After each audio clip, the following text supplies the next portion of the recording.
nuevamente. Yo me llamo Moisés Torrescano Ballesteros. Actualmente soy el representante del Comité de Padres de Familia de aquí del Jardín de Niños Imelda Salinas. Y el motivo de su presencia, el motivo de esta denuncia ciudadana es principalmente para exhibir cuál ha sido a 2 años la condición que ha tenido de participación el gobierno municipal. En este momento, pues, ausente del cargo, pero que en su momento desempeña sus funciones, el señor Antonio Zapata. El Jardín de Niños tiene una prolongación hacia Avenida Chabacano, en donde durante la extensión de toda esta avenida hacia el área de Candiles, concluyendo con Antonio Acona, no existe un cruce peatonal que garantice la seguridad de las comunidades. De hecho, podríamos decir que ambas comunidades están totalmente desvinculadas y solamente se cuenta con un retorno que tiene un ángulo de inclinación de más de 45 grados, en donde resulta de riesgo para quien intente cruzar y que al final de cuentas se convierte en una ruleta rusa de todos los días al no tener las condiciones de seguridad que requieren. Nosotros lo vemos exactamente donde se ubican las boyas. Todos los días cruzan por ahí los escolares, o muchos lo hacen de este lado, de igual, prácticamente un área en donde es terreno accidentado, y hacia el semáforo, donde se encuentra el autobús. De igual forma es un cruce que requiere de atención en ese sentido, ¿no? Que pueda garantizar ante todo seguridad. Entonces se hizo la solicitud al gobierno municipal, en donde se les pidió la evaluación del terreno para poder hacer el cruce peatonal. Y a 2 años la respuesta ha sido totalmente negativa en ese sentido. Hubo por ahí alguna facilitadora también que estuvo gestionando, pero finalmente la decisión, todo parece indicar que la tuvo el señor Francisco Sánchez, que es el funcionario de la Ingeniería Civil del municipio, en donde nos declaró que era improcedente, que lo único que nos podíamos en este caso atener eran a los reductores de velocidad y a las señaléticas, pero eso indudablemente no resuelve el problema. El problema aquí es que también la autoridad nos solicitó al comité de padres los fondos para poder solventar esta obra, que nosotros nos hacíamos cargo de la materia prima y ellos se encargarían de la mano de obra, pero eso finalmente es una cuestión que le corresponde al municipio. Si no, pues no se justificaría el pago de predial o de otro tipo de impuestos, y resulta frustrante, sobre todo que no se cuente tampoco con un amparo que pueda de alguna forma llevar seguimiento y realización para algo que finalmente va a beneficiar a la gente, entre otras cosas, ¿no? Claro. Sí. ¿Y nos puede mostrar documentos de donde usted llevó solicitudes al gobierno municipal? Está con fecha del 26 de septiembre de 2014. Reciente.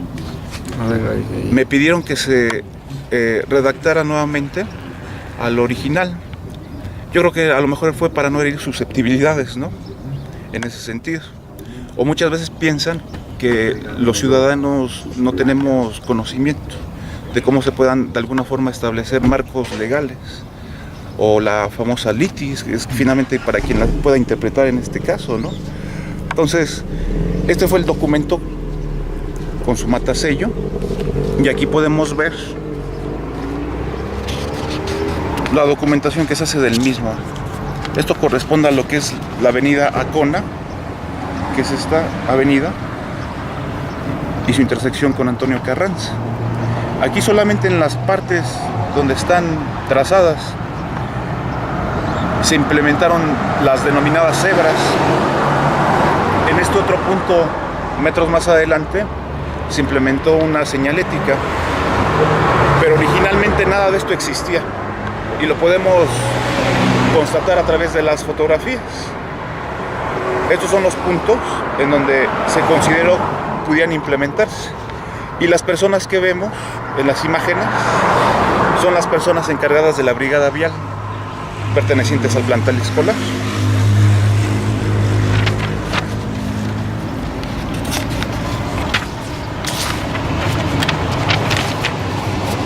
Estas otras dos fotografías corresponden actualmente en donde nos encontramos.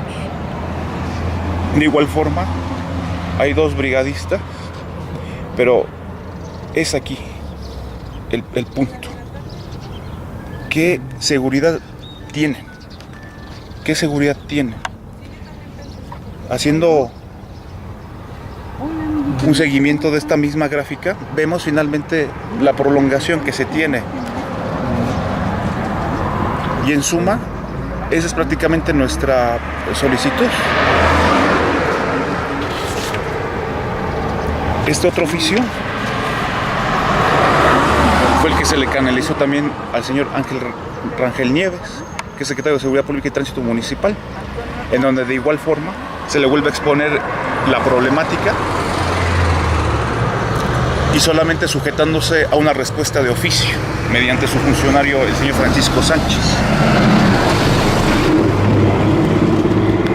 De igual forma, documentados. Es decir, que esta documentación ha sido de alguna forma dada al conocimiento de todas las personas que yo imagino que actualmente siguen en sus cargos, y en las que todos pues, han incurrido en una declaración de oficio, pero tampoco han brindado una alternativa de solución por ese lado.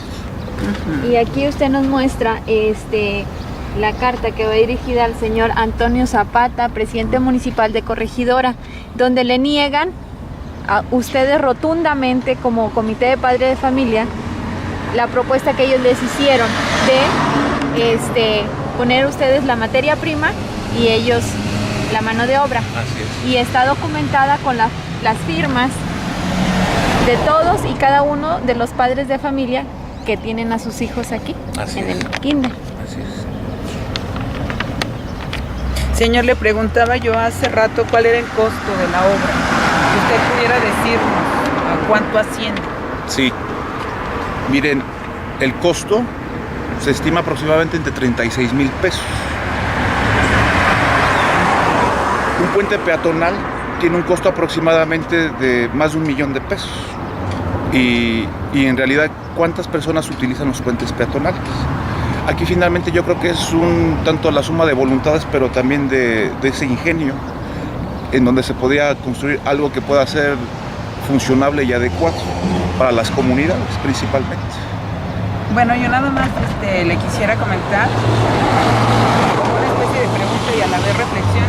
Usted, después de las negativas que le dan, considerando que son supuestamente actividades que no están dentro de las responsabilidades del municipio, que sí las están, sí, o que no hay presupuesto, no sé, muchísimas cosas. ¿Cuál es su punto de vista, cuál es su perspectiva personal de este rotundo no? Porque no tiene ningún argumento de acuerdo a la ley orgánica del municipio. ¿Cuál es su apreciación de las cosas?